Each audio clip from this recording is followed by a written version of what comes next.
In the year 1634, in a quiet French town called Loudun, a group of nuns claimed they were being attacked, not by men, but by demons. They screamed during prayer. They convulsed on the floor. They spoke in voices they said were not their own.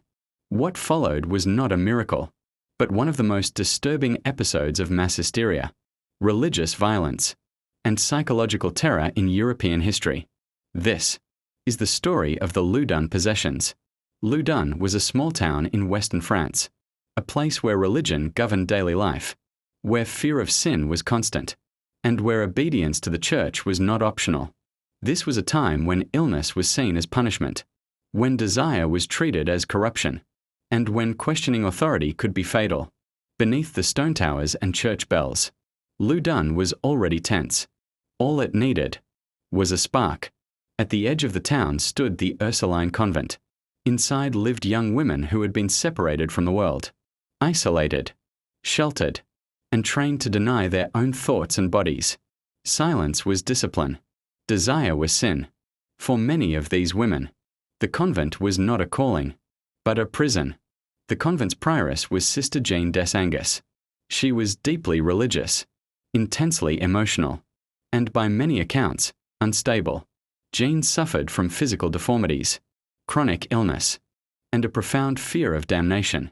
She believed herself weak, and in a world that taught weakness invited evil, she believed herself vulnerable. Jeanne claimed that at night, a dark figure entered her room. It spoke to her, touched her, violated her.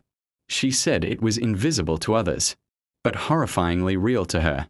Soon, her sleep vanished. Her prayers became frantic. And then, the screams began. During prayer, Jeanne convulsed violently. She cried out obscenities. Other nuns followed.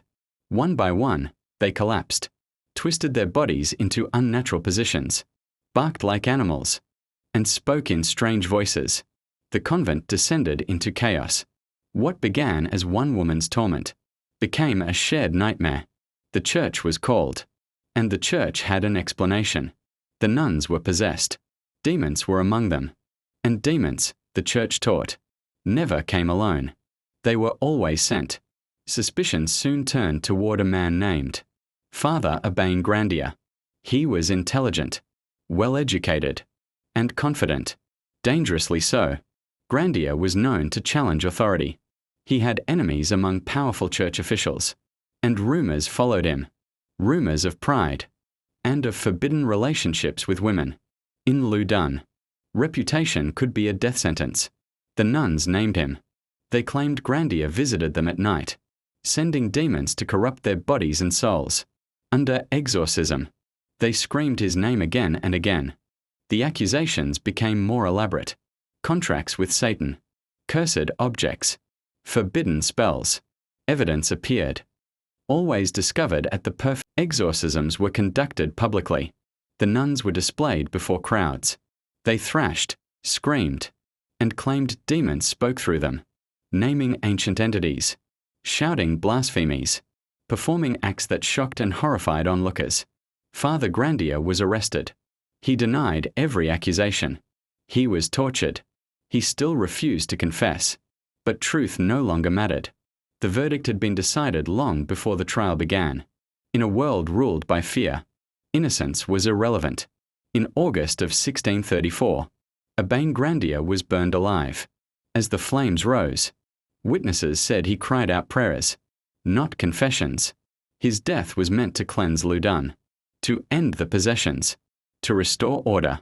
And slowly, the possessions faded. The screams stopped. The demons vanished. Life returned to something resembling normal. No one was punished for the lies. No one questioned the cost. Nearly 400 years later, historians still debate what truly happened in Loudun. Mass hysteria, sexual repression, political revenge, or something else entirely. But one truth remains undeniable. In Loudun, belief destroyed a man more effectively than any demon ever could. And sometimes, the most terrifying monsters are the ones we create together. The line between faith and spectacle vanished. Doubt became heresy, and belief became law. This is another story uncovered on Unsolved Mysteries.